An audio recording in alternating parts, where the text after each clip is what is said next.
अनेकांनी आरोप केले, त्याच्यामुळे आता काहीतरी दाखवायला पाहिजे म्हणून आपले 2 बॅग आले. त्यांनी पहिले त्यांचं ठरलं असणार की मी एअरपोर्टला आल्यानंतर अरे नको काहीच नको सर, तर माझं हेलिकॉप्टर की माझ्या बॅग एवढं भेटलं चांगलं.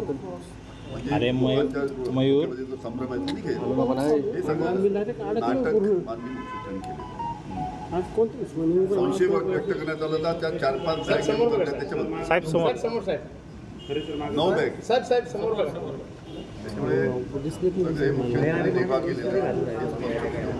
देशमुख साहेब, देवेंद्र फडणवीसांनी एका वृत्तपत्राला दिलेल्या मुलाखतीत असं म्हटलं की सिंचन घोटाळा जो होता तो त्याचे जे आरोप होते ते खरे होते आणि अजित पवार त्या खात्याचे मंत्री होते, त्यामुळे त्यांचंही नाव आलं होतं.